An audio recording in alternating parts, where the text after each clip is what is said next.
Hello नमस्कार। आज हम चर्चा करेंगे एफआईआर यानी कि फर्स्ट इंफॉर्मेशन रिपोर्ट, जिसे हिंदी में कहा जाता है प्रथम सूचना रिपोर्ट, उसके बारे में, जो कि सीआरपीसी के अंतर्गत सेक्शन 154 में प्रावधान है एफआईआर का। तो देखिए एफआईआर क्या होती है। जब भी कोई संज्ञेय अपराध होता है तो संज्ञेय अपराध में सर्वप्रथम थाने के भार साधक अधिकारी के पास जाकर एफआईआर दर्ज करवाई जाती है। अब एफआईआर में प्रावधान यह है कि एफआईआर हमेशा रजिस्टर में दर्ज होती है, ना कि जनरल डायरी में। जनरल डायरी में एफआईआर का सार लिखा जाता है, जबकि हम ये देख सकते हैं कि पुलिस जो है जनरल डायरी में जो रोज की आवाजाही है उसका ब्यौरा लिखती है। उसके अलावा जो गतिविधियां हैं, थाने की गतिविधि है या जो घटनाएं हैं, उनका एक क्रम को या उनके बारे में लिखती है, ना कि एफआईआर को लिखती है। अब देखिए यहाँ पर हम ये समझते हैं कि जब भी एफआईआर होती है तो एफआईआर के बाद में ही, जब भी एफआईआर होती है तो सबसे पहले क्या होता है कि अपराध के कारण, जब भी कोई अपराध होता है तो सबसे पहले एफआईआर दर्ज होगी और एफआईआर दर्ज होने के बाद ही पुलिस अपना इन्वेस्टिगेशन यानी कि अन्वेषण प्रारंभ करती है।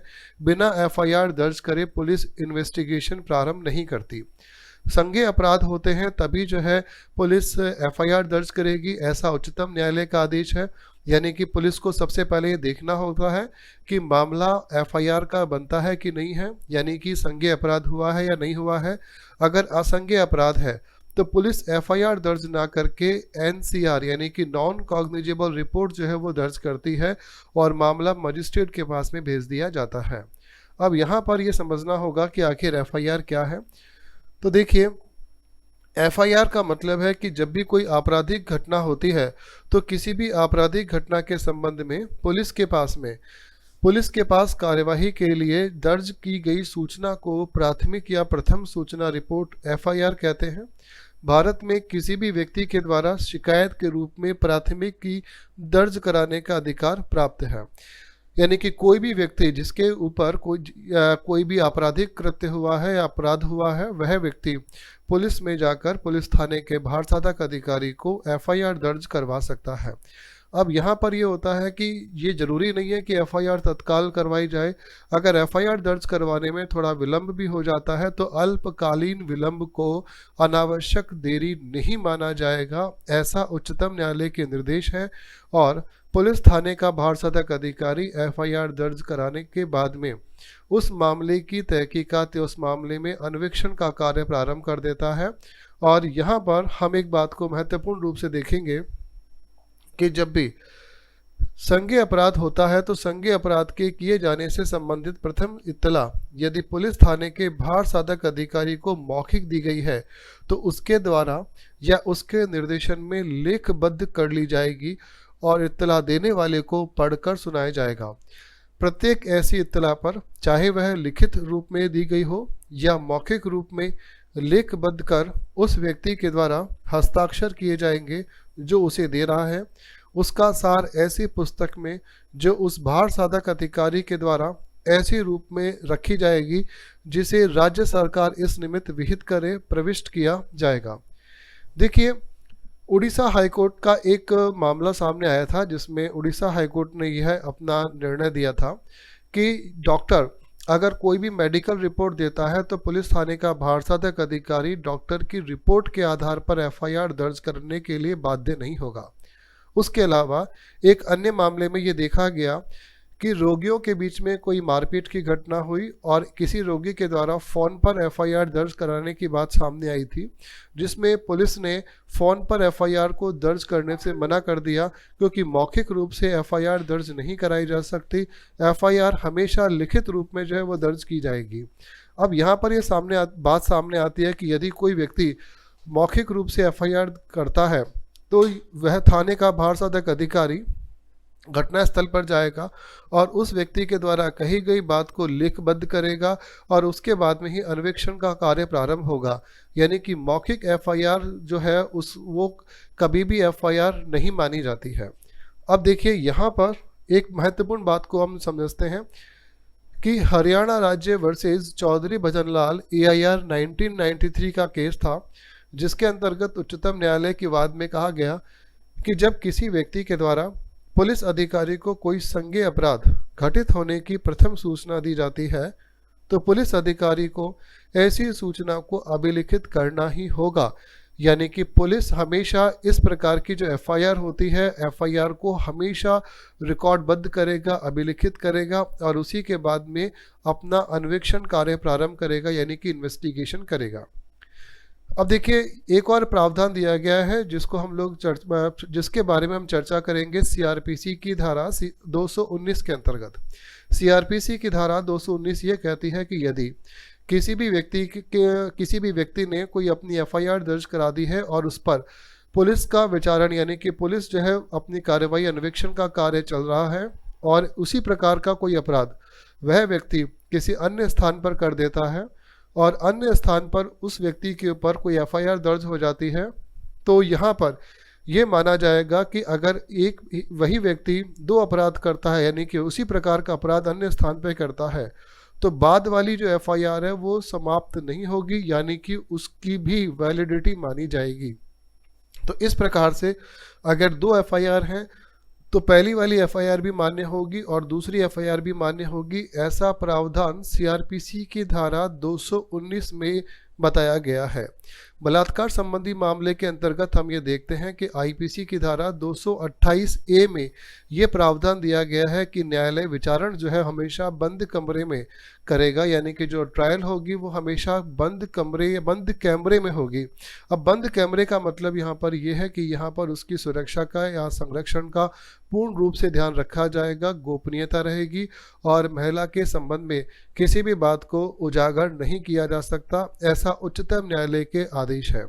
अब यहाँ पर एफआईआर के संबंध में हम एक और बात समझ सकते हैं कि धारा 154(3) 154(3) में प्रावधान दिया गया है कि यदि कोई भी व्यक्ति पुलिस में एफआईआर दर्ज कराने के लिए जाता है और पुलिस एफआईआर लिखने से मना कर देती है, तो वहाँ पर वह व्यक्ति पुलिस की कार्यवाही से व्यथित या असंतुष्ट है तो वह स्पीड पोस्ट के जरिए या खुद एसपी के कार्यालय में जाकर संबंधित पुलिस अधीक्षक को लिखित रूप में अपनी शिकायत भेज सकता है। इस प्रकार का प्रावधान सीआरपीसी की धारा 154(3) में दिया गया है। अब एक और बात सामने आती है कि यदि अल्पकालीन विलंब होता है तो विलंब का कारण नहीं माना जाएगा। देखिए एक मामला सामने आया था कि हत्या के मामले में घायल व्यक्ति जो था उसे अस्पताल पहुंचाया जाना बहुत ही महत्वपूर्ण था। तो इस संबंध में अगर एफआईआर जो है उसे दर्ज करने में थोड़ा बहुत विलंब हुआ है तो यहाँ पर विलंब का ये एक आवश्यक कारण माना जाएगा। और उच्चतम न्यायालय ने यह कहा कि यदि कोई भी व्यक्ति दुर्घटना में या हत्या के समय घायल हो जाता है तो यहाँ पर प्राथमिकता एफआईआर की नहीं है, बल्कि प्राथमिकता उस व्यक्ति के उपचार की है, उसे अस्पताल पहुँचाने की है। तो इस प्रकार के केसेस में अगर एफआईआर दर्ज कराने में कोई विलंब होता है तो यहाँ पर विलंब का ये कारण उचित माना जाएगा, ऐसा उच्चतम न्यायालय के आदेश है। अब देखिए यहाँ पर हम इसमें एक और बात समझते हैं कि धारा 156(3) के अंतर्गत शिकायत प्राप्त होते ही मजिस्ट्रेट शिकायत का अवलोकन करता है और ये देखेगा कि यदि मामला उसके क्षेत्राधिकार का है तो वह शिकायत से संतुष्ट है तो वह मजिस्ट्रेट सीआरपीसी की धारा 190 के अंतर्गत अपनी शक्तियों का प्रयोग करेगा और पुलिस स्टेशन को तत्काल एफआईआर दर्ज करने का आदेश देगा। तो देखिए यहाँ पर हम ये देखते हैं कि जब भी मजिस्ट्रेट के पास में कोई भी मामला जाता है तो मजिस्ट्रेट कॉग्निजेंस लेगा और कॉग्निजेंस लेके पुलिस को आदेश देगा कि पहले पुलिस क्या करे, एफआईआर दर्ज करे। एफआईआर दर्ज करने के बाद में पुलिस उस मामले का अन्वेषण करे, इन्वेस्टिगेशन करे और उसके बाद में कोर्ट में चालान पेश करे। तो इस प्रकार से हम देखते हैं कि मजिस्ट्रेट जो है उसके पास में शक्तियां दी गई है सीआरपीसी की धारा 190 के अंतर्गत। एफआईआर में पुलिस थाने के भारसाधक अधिकारी की महत्वपूर्ण भूमिका होती है। किसी भी कांस्टेबल से ऊपर की रैंक के अधिकारी को पुलिस थाने का भारसाधक अधिकारी माना गया है। देखिए यहाँ पर एक और महत्वपूर्ण बात ये होती है कि जो हेड कांस्टेबल होता है वो भी प्रथम सूचना रिपोर्ट को अभिलिखित कर सकता है, यानी कि एफआईआर जो है वो हेड कांस्टेबल भी दर्ज कर सकता है, परंतु जिस समय थाने में हेड कांस्टेबल से ऊंची रैंक का कोई अधिकारी नहीं है तो वहां पर सब इंस्पेक्टर के द्वारा प्रथम सूचना रिपोर्ट अभिलिखित की जा सकती है। तो देखिए यहाँ पर हेड कांस्टेबल जो है उसे भी एफआईआर दर्ज करने का अधिकार प्राप्त है, और यहाँ पर यह अधिकार तब प्राप्त है कि यदि थाने में कोई ऐसा मामला आता है कि अन्य कोई उससे ऊपर की रैंक का अधिकारी थाने में उपलब्ध नहीं है, तो उस समय हेड कांस्टेबल उस एफआईआर को दर्ज करेगा और एफआईआर को दर्ज करके अन्वेषण कार्य प्रारंभ करेगा। परंतु इसकी सूचना उसे अपने बड़े अधिकारी को या अपने से ऊपर की रैंक के व्यक्ति को देनी होगी, या थाने के भार साधक अधिकारी को इस मामले की सूचना जो है उसे देनी पड़ेगी।